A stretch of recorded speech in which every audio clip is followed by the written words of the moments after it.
light of the time that we're living in, we all need answers. We all need help. But do we recognize the help when the Holy Spirit gives it to us?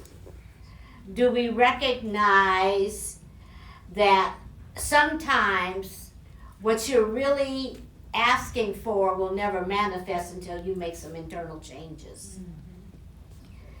And so one of the things, this is the title of this message, the fast. This is your answer. Now, I'm not calling anybody on a fast, but what I'm saying to you, the day that we're living in demands it. And it demands it of us in such a way that fasting is for power, and that your oil in your lamp carries you through to the end. Okay? There are things arrayed against each one of us. There is demonic powers seeking to infiltrate our very minds. There are demonic powers working through even people we know that are supposed to be close to us. But demonic powers of deception are working through them to get you off course. And if you don't know that, you won't know what to do with it. And so,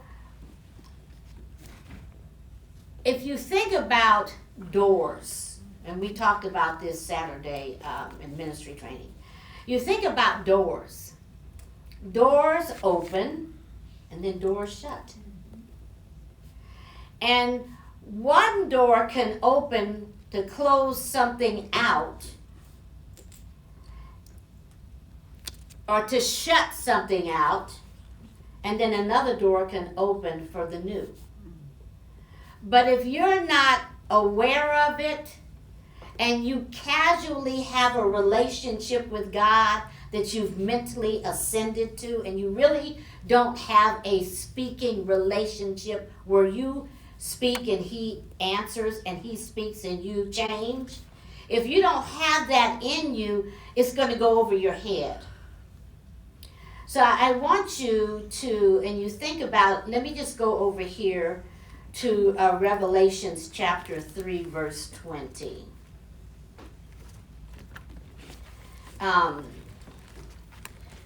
Powerful words, and you think about that, and you tie that in with the 5 foolish virgins and the 5 wise. You tie that in.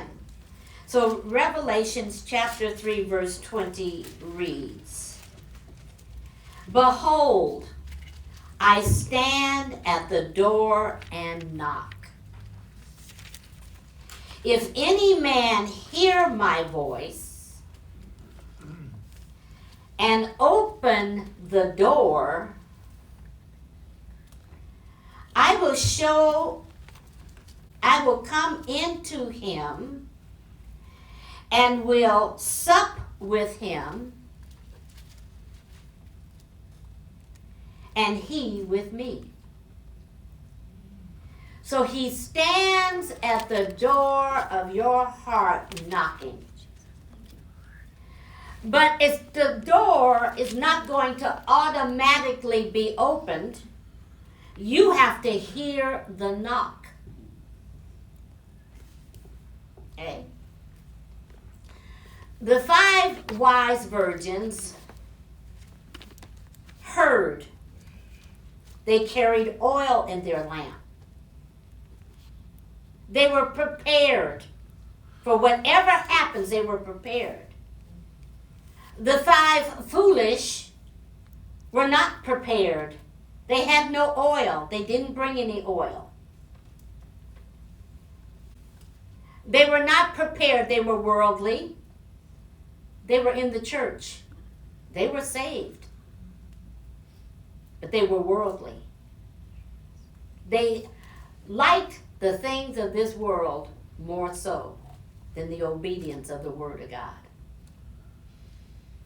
So they didn't carry oil. Their problems had them. Everything had them.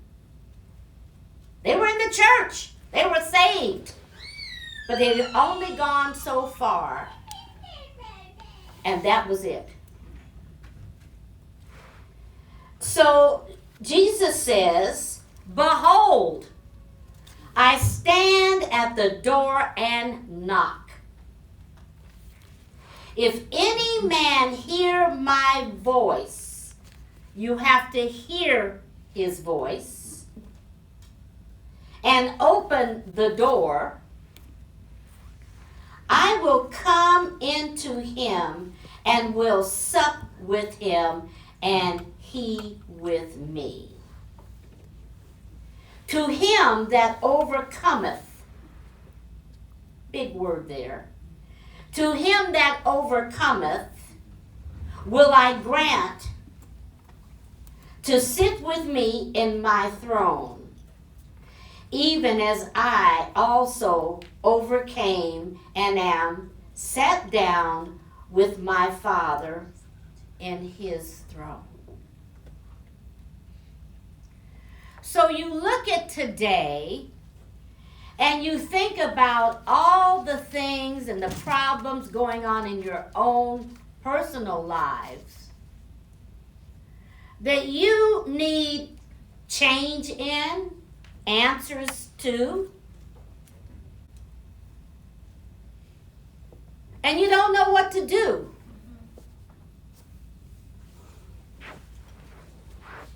This type does not change or go out but by fasting and prayer.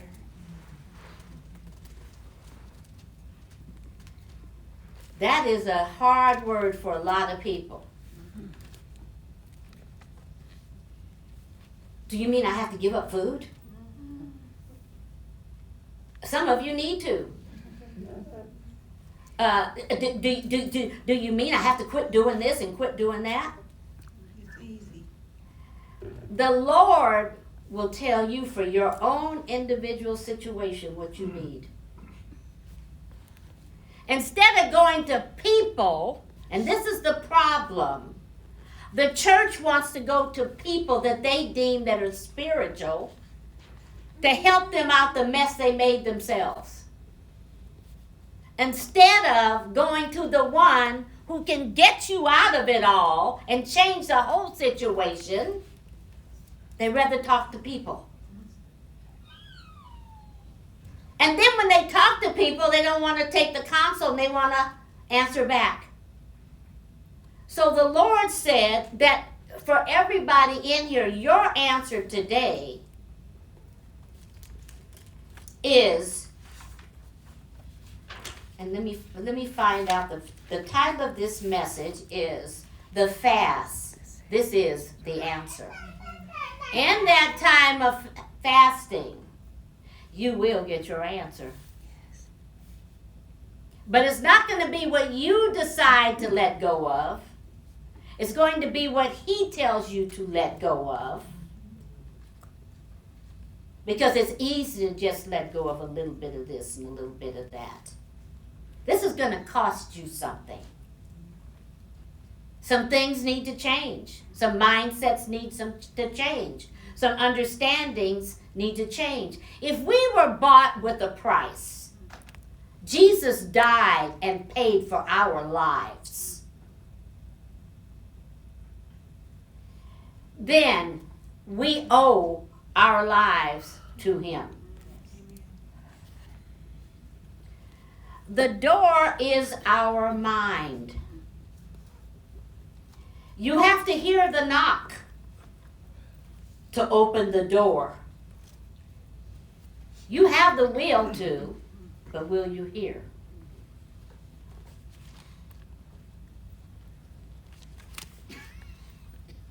Pay attention to what he's saying to you.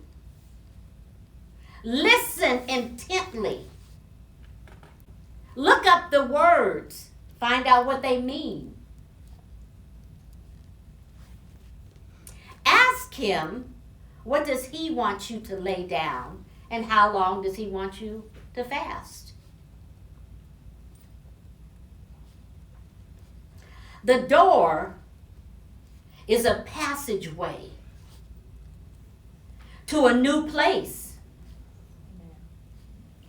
You can't stay in the same place. To stay in the same place means you are going backwards. You're not going forwards. You're going backwards. You must go through the door to the new place. Jesus has to knock on the door of your mind, but you have to hear him knocking. And open the door to your mind and go to the new place.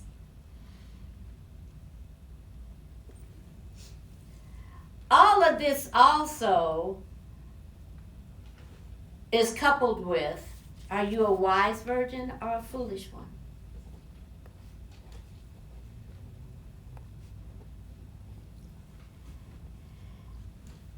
It's also coupled with the necessity for knowing yourself.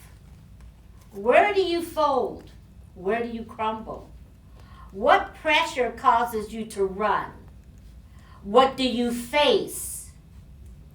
That your fears are so great that you smother out his voice. Where's your insecurities? What motivates you? And what does not? Why do you feel it necessary to talk to everybody about your situation instead of talking to God alone? Because I can answer that one for you. You have no relationship with him and you don't know how to hear. So the fast, and he's the one that said this. I woke up with this and he dropped it in my spirit. I didn't even study it out. It just dropped into my spirit. He said, tell them this is their answer.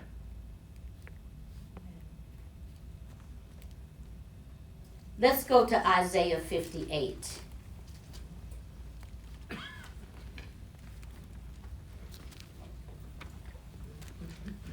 Cry aloud, spare not, lift up the voice like a trumpet, and show my people their transgressions, and the house of Jacob their sins. Yet they seek me daily, and delight to know my ways, as a nation that did righteousness, and forsook not the ordinance of their God. They ask of me the ordinances of justice. They take delight in approachings to God.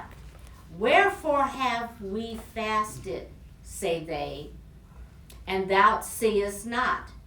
Wherefore have we afflicted our soul, and thou takest no knowledge? Behold, in the day of your fast ye find pleasure, and exact all your labors. Behold, ye fast for strife and debate, and to smite with the fist of wickedness. Ye shall not fast as ye do this day, to make your voice to be heard on high. Is it such a fast that I have chosen? So what he's saying is, when you come to fast, you are going to have to let him choose what you fast. Not what you choose that will be comfortable for you, because some of you are facing sicknesses. Some of you have some things in your body that need to be healed. Some of you need some answers for real change. And some of you are teetering in two worlds. And it's going to be the fast that breaks that. It's not going to be the counsel of people, the talking to people, the needing help from people. What we need today to keep our oil full in our vessel, in our lamp, is power. Some people don't even understand spiritual authority. They don't know what it means to bind and to loose. And they have no faith in it when they do. They don't yield to the Spirit of God. They do what's in their mind to do. And the things that are coming on this earth, just turn on your news and go through every station. From Fox to CNN to News Nation to whatever you, CNN, BC, whatever the news, just look at them. And you will hear exactly bits and pieces of truth that are happening. We are on the verge of war. You better know how to hear the voice of God, and you can't hear it above your own voice. Your own fears, insecurities. I think it's horrible for a believer to be insecure when their security is in Christ. So he's the one that ordered this message, not me. Because I looked at this and I thought, whoa, Lord. But he's talking to you about the seriousness of the day.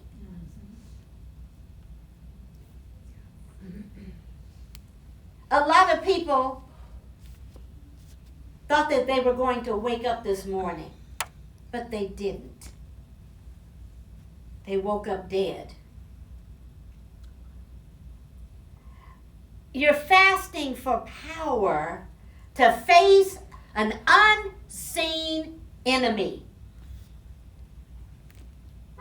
And I can tell you this, as times get deeper into the year, they will manifest in your face, in your presence.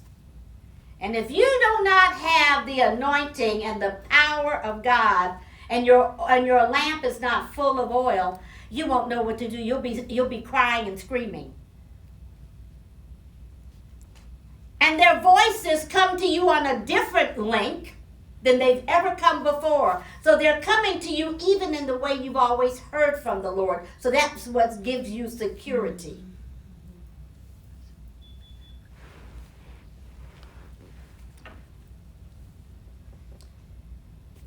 So it says in Isaiah 58, verse 6, "Is not this the fast that I have chosen, to loose the bands of wickedness, to undo the heavy burdens, and to let the oppressed go free, and that ye break every yoke? It is not to deal thy bread to the hungry, and that thou bring the poor that are cast out to thy house, when thou seest the naked, that thou cover him, and that thou hide not thyself from thy own flesh. Then shall thy light break forth as the morning, and thine health shall spring forth speedily. Thy righteousness shall go before thee. The glory of the Lord shall be thy reward." Now, if you have a call of God on your life, you really need to do some fasting. Especially if you're interacting with other people and you're going to call yourself giving them some counsel and you can't take it yourself. See, it's not, I want to be used by God. Oh, he wants to use me. What do you have to offer? What do you have? Compromise? Living in two worlds? Speaking in two languages? What do you have to offer somebody? Can you speak the word and the spirit in them leaves? Or just if he looks at you and says, I saw what you did last night. I'm not going anywhere. You have no power to cast me out.